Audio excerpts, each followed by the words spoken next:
నమస్తే. శ్రీ గురుభ్యో నమః. శ్రీమాత్రే నమః. ఆదిత్యాయ చ సోమాయ మంగళాయ బుధాయ చ గురు శుక్ర శనిభ్యే రాహవే కేతవే నమః. జపా కుసుమ సంకాశం కాశ్యపేయం మహాద్రుతిం తమోరిం సర్వపాపఘ్నం ప్రణతోస్మి దివాకరం. ఆదిత్యాది నవగ్రహాలకు కలుస్తూ ప్రతి మాసం చెప్పుకున్నట్టుగానే మనం ఈ మాసం గోచార ఫలితాలను తెలుసుకుందాం.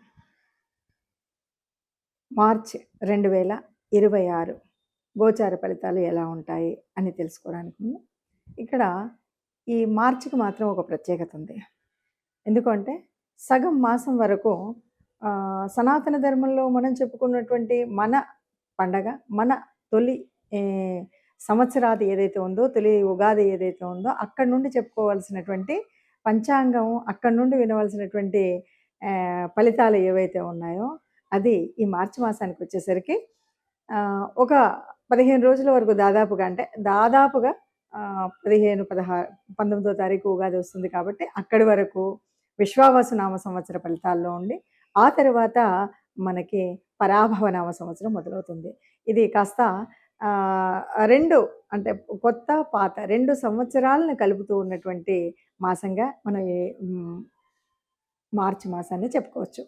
ఇక ఈ మాసానికి కనుక గోచార ఫలితాలను తెలుసుకునేటప్పుడు అసలు గోచారంలో మనకు ఉండవలసినటువంటి గ్రహస్థితి ఈ మాసంలో మరి ఎలా ఉంది, ప్రారంభంలో ఎలా ఉంది, చివరిలో ఏదైనా మార్పు ఉందా అని కనుక చూసినట్టయితే ముందుగా ఇందులో మనకి కుంభరాశిలో మొన్నటి వరకు మనకు తెలుసు అధిక గ్రహాలు అక్కడ ఉన్నటువంటి సంగతి. 15 వరకు రవి అందులోనే ఉంటాడు, రాహు అక్కడే ఉన్నాడు, కుజుడు కూడా అక్కడ ఉన్నాడు. ఇక మీనరాశిలోకి వస్తే మరి మీనరాశిలో మనకి శుక్రుడు, శని ఇద్దరు అక్కడ ఉంటారు. మనకి గ్రహాల తేడా కూడా మనకు కనిపిస్తుంది. శుక్రగ్రహానికి వచ్చేసరికి ఆయనకు ఉచ్చస్థానమైనటువంటి స్థానంలో శుక్రుడు ఉన్నాడు. ఇక గురువు మిథునంలో ఉంటాడు. ఇది మనకు కనపడుతుంటే ఇక మరొక గ్రహం కేతు సింహరాశిలో ఉంటాడు. ఇది మనకు నవగ్రహాలు ఎక్కడ ఉన్నాయని. చంద్రుడు ప్రారంభంలో అయితే మనకి కర్కాటకంలోనే ప్రారంభమవుతాడు.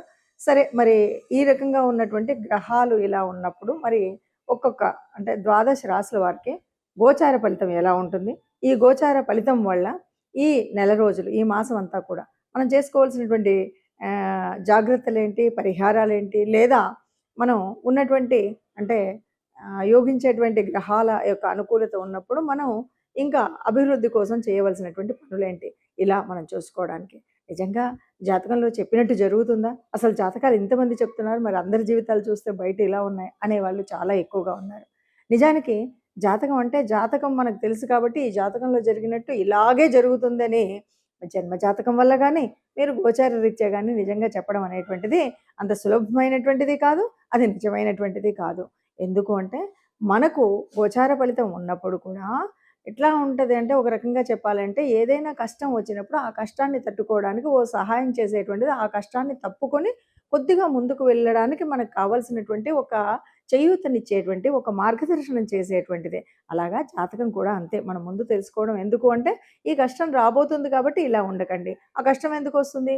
నీ దురుస్తనం వల్ల రావచ్చు, లేదు కుజుడు ఉన్నాడు కాబట్టి నీ తొందరపాటుతనంలో రావచ్చు. ఇలాంటి విషయాలు చెప్తూ ఉంటాం కాబట్టి ఆ తొందరపాటును తగ్గించుకోవడం, ఇతరులతో మాట్లాడేటప్పుడు మంచిగా మాట్లాడడం, ఈ విషయాల వల్ల ఉంటుంది. కాబట్టి జాతకం అనేది ప్రతి మాసం తెలుసుకోవాల్సిందే. గోచార రీత్యా ఎలాంటి మార్పులు ఉన్నాయి, మనం ఏం మార్పులు తర్వాత ఏ రకంగా ఏ దేవతానుగ్రహం కావాలి మనకు, ఏ గ్రహానుగ్రహం కావాలి అన్నది తెలుసుకుంటూ ముందుకు వెళ్ళవలసిందే. అలా మరి ఈ మార్చి మాసంలో ఒక్కొక్క రాశి వారికి ఎలాంటి ఫలితాలు ఉన్నాయో నెమ్మదిగా చూద్దాం. మేషరాశి ఫలితాలు ఎలా ఉంటాయి ఈ మాసానికంటే కాస్త మిశ్రమ ఫలితాలనే చెప్పాలి. ఎందుకు అంటే ఒక రకంగా ఏదెట్లా ఉన్నా, ఏ గ్రహాలు మారినా, ఏం చేసినా ఒకటి మనం శని ప్రభావంలో అయితే ఉన్నాం. ఏళ్ళనాటి శనిలో ఉన్నటువంటి కాలం కనుక ఏదైనా సరే కొంచెం కష్టంగానే ఉంటుంది. ప్రతిదీ కూడా ఓర్పుతో, నేర్పుతో చేయాల్సినటువంటి స్థితే ఉంటుంది. ఈ రెండిటికి కూడా ఓర్పు, నేర్పు ఉన్నట్టయితే మీ మెంటల్ స్టేటస్‌ని సరిగ్గా పెట్టుకోగలుగుతారు. అలా ఉండడం కోసం ఏ పని చేసినా ఒకటికి 2 సార్లు ఆలోచించి చేయాలి. మిగతా గ్రహాలన్నీ గనుక చూస్తే అన్నీ అనుకూలంగానే ఉన్నాయి.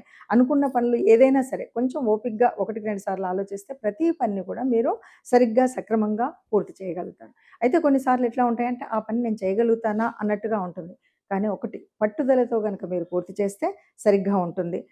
ఇంకొకటి ఈ మాసంలో మీకు దాదాపుగా కొన్ని కొత్త అనుభవాలు ఎదురయ్యేటువంటి పరిస్థితి ఉంటుంది. అనుభవం ఉంటుంది. తర్వాత కళారంగంలో ఉన్నటువంటి వాళ్ళెవరైనా ఉంటే చాలా మంచి ఫలితాన్ని మీరు పొందగలుగుతారు. ఇక వివాహం అంటే వివాహం చేసుకోవడానికి మాత్రం కొద్దిగా స్వల్ప ఇబ్బందులు మాత్రం ఉంటాయి. వివాహాలు కుదుర్చుకునే వాళ్ళు గూడా బాగా ఆలోచించుకొని చేయాలి. చేసేటప్పుడు గూడా ఒకటికి 2 సార్లు కొద్దిగా అంటే వివాహ సమయాల్లో తగువులు రావచ్చు. ఇలాంటివి వస్తుంటాయి కదా! కొద్దిగా జాగ్రత్తగా ఉంటే ఇలాంటివేమీ రాకుండా ఉంటాయి. ఇంకా పిల్లల విషయంలో కాస్త స్వల్పంగా కొద్దిగా ఆటంకాలుంటాయి. రాజకీయ నాయకులకు వ్యతిరేకత అంటే చాలా ఎక్కువ వ్యతిరేకత ఉంటుందనే చెప్పొచ్చు. వీటితో పాటు మనకింకా భార్యాభర్తల అనుబంధం బాగానే ఉంటుంది. తర్వాత ఆరోగ్యం. ఆరోగ్యం పట్ల మాత్రం తప్పనిసరిగా ఈ రాశి వాళ్ళు ప్రత్యేకమైనటువంటి శ్రద్ధ తీసుకోవాల్సినటువంటి స్థితి ఉంటుంది. ముఖ్యంగా ఆరోగ్యము అంటే తలకు సంబంధించినటువంటి అంటే శిరోభారము, లేదు కళ్ళకి సంబంధించినటువంటి కళ్ళు కాస్త మసకబారడమా, లేకపోతే అద్దాలు పడిపోవడమా, అద్దాలు విరిగిపోవడమా ఇలాంటివన్నీ మనకు కనిపిస్తూ ఉంటాయన్నమాట. ఆహ్, ఇంకొక్క విషయం ఏంటంటే, మీకు ఇంతకు ముందు నుండి ఎవరికో మనం అప్పిచ్చాము. అప్పు వాళ్ళు మనకివ్వలేదు. ఆ వసూలు అవుతాయా? లేదా? అనేటువంటివి ఉంటాయి గదా! ఇలాంటివి ఉంటాయి. ఆ వసూళ్ళు అనేటువంటివి పాత బాకీలు. పాత బాకీ వసూళ్ళు. ఇక రావులే మనకు అనుకున్నటువంటి ఈ మాసంలో కొద్దిగా పాత బాకీలు వసూలయ్యేటువంటి ఉంటుంది. అలాగే ఈ పక్షంలో అయినా మొదటి పక్షం కానీ, రెండవ పక్షం కానీ ఇందులో మనకు పాత బాకీలు వసూలయ్యేటువంటి స్థితి ఉంటుంది. ఈ రకంగా చూస్తే గనక మేషరాశి వారికి మనం బాగా పట్టించుకొని మీకు వృత్తి వ్యాపారాదులలో ఏమి ఇబ్బంది లేదు. కాస్త ఏకాగ్రతతో చేయడమే. తర్వాత మనకు సంతాన విషయంలో చాలా చక్కటి అభివృద్ధి ఉంటుంది. సంతానంలో అన్ని రకాలైనటువంటి అభివృద్ధులే ఉంటాయి సంతానం విషయంలో. ఇక ఆహ్, ఆరోగ్య మాత్రం కాస్త అజాగ్రత్త చేయకుండా ఆరోగ్య విషయంలో జాగ్రత్తగా ఉండడం అనేటువంటిది మంచిది అని చెప్పొచ్చు. ఇలా ఒక్కొక్క గ్రహం వల్ల ఒక్కొక్క ప్రభావాన్ని మనం చూస్తున్నాం కదా! అంటే ఇది గ్రహాల యొక్క తత్వం ఒక్కటే కాదు. మనకు కూడా జన్మజాతకంలో ఉన్నటువంటి అంతకుముందే ఉన్నటువంటి గ్రహాల ఉపస్థితి వల్ల కావచ్చు, లేకపోతే జరుగుతున్న అంతర్దశల మూలంగా కూడా కావచ్చు. మనం ఇప్పుడు ఏదైతే చెప్పుకున్నామో అలాగా మాకు జరగలేదండి. లేదు అలాకంటే బాగా జరిగిందండి. లేదు అలా చెప్పారు గానీ ఇలా జరిగిందండి అనే మాటలు వింటుంటాం కాబట్టి దానికి కారణం ఏమిటి అంటే ముఖ్యంగా మనకు జన్మజాతకంలో మనకు నడుస్తున్నటువంటి మంచి యోగించే గ్రహాలు మనకు అనుకూలంగా ఉండేవి ఉండవచ్చు. లేదా నడుస్తున్నటువంటి అంతర్దశలు చాలా బాగా ప్రభావితం చేసేటువంటివిగా ఉండొచ్చు. కానీ అలాంటప్పుడు కూడా కొన్నిసార్లు కొన్ని రకాలైనటువంటి గ్రహాల యొక్క యుతుల వల్ల గానీ, గ్రహాల యొక్క దృష్టుల వల్ల గానీ కొన్ని మార్పులైతే తప్పకుండా జరుగుతాయి. ఈ మార్పులు జరిగినప్పుడు మనకు అంతా ఉన్నా కాస్త పట్టించుకున్నప్పుడు తెలియకపోవచ్చేమో కానీ, మన భవిష్యత్తుకు పునాది వేసేటువంటి కొన్ని మంచి నిర్ణయాలు తీసుకునేటప్పుడు ఇది ఉండాలి. కాబట్టి ఇప్పటి వరకు మనం చెప్పుకున్నట్టుగా ఈ పరిస్థితి ఉంది కాబట్టి మరి ఏం చేయాలి? అంటే ఏమీ లేదండి. అసలు మనకు శాస్త్ర ప్రకారంగా గూడా ఓ పద్ధతి ఉంటుంది. ఎప్పుడూ కూడా దేవతానుగ్రహం పొందాలి అంటే ఇష్టదేవత లేదు అంటే కులదేవత. ఈ మీ ఇష్టదేవతను గాని, కులదేవతను గాని ఆరాధించేటువంటి పద్ధతి ఉంటుంది. ఆరాధించే పద్ధతి అంటే ప్రతినిత్యం మనం ప్రతినిత్యం కొంతమందైతే ప్రతి క్షణం కూడా నామస్మరణ చేయడం అనేటువంటిది ఉంటుంది. అది చాలా శుభం. ఎలాంటి అవాంతరాలున్నా, ఎలాంటి కష్టాలున్నా అవి చక్కగా విడిపోతూనే ఉంటాయి. అలా కాకుండా కొన్నిసార్లు సరే మన పనులు ఒత్తిళ్ళ వల్ల గాని, సమయానుకూలంగా మనం చేయడం ఏదో దీపం పెడతాం, వెళ్ళిపోతాం అన్నప్పుడు కులదేవతను, ఇష్టదేవతను ఆరాధించేటువంటి విషయంలో చాలా వరకు పెద్దలు చెప్పినటువంటి మాట అందరికీ సమ్మతమైనటువంటి మాట ఏంటంటే, మనం ఇష్టదేవత ఆరాధన గాని, కులదేవత ఆరాధన గాని మనకు సనాతన ధర్మంలో చెప్పినట్టుగా ఒక 3 నెలలకొకసారి మనం ఆరాధన చేయడం. అంటే ఆరాధన చేయడం అంటే ఇంట్లో ప్రత్యేక పూజ చేయడం. మనం నలుగురిని పిలుసుకొని లేదు ఒక హోమము ఇలాంటివి ఏదైనా సరే మనం లేదు ఆ పేరు మీద దానం, ధర్మం చేయడం అనేటువంటిది ఒక పద్ధతి. ఇది గనక చేసినట్టయితే ఎంత క్లిష్టతరమైనటువంటి, కష్టతరమైనటువంటి గ్రహ సంచారం ఉన్నప్పటికి కూడా ఏ కష్టం కలగకుండా ఉంటుంది.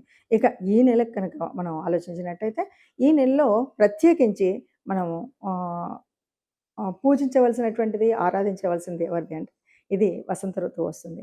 చైత్ర మాసంలో వచ్చేటువంటి రాబోయేటువంటి చైత్ర నవరాత్రులు వస్తున్నాయి గనక, ఆ విష్ణుమూర్తి ఆరాధన, లేకపోతే ప్రత్యేకించి రామనామము, రామనామ జపం. ఉట్టి శ్రీరామ రామ రామేతి అని అనుకుంటే చాలు. ఏ కష్టం ఉన్నా, ఎక్కడికి వెళ్ళాలన్నా, మనం ముఖ్యంగా ముఖ్యమైన పనులు ఏవైనా చేయాలి అనుకుని, వాటిని ప్రారంభించాలి, నాకు బాలేదు అనుకున్న వారు ఎవరైనా సరే, మీరు ఆపదామపహర్తారం దాతారాం సర్వసంపదాం లోకాభిరామం శ్రీరామం భూయో భూయో నమామ్యహం అని దండం పెట్టుకొని ప్రారంభం చేయండి. ఎలాంటి విఘ్నాలు లేకుండా ఉంటాయి. అందరూ ఆనందంగా ఈ నెలను కూడా మనం గడపొచ్చు అని చెప్పొచ్చండి. నమస్తే.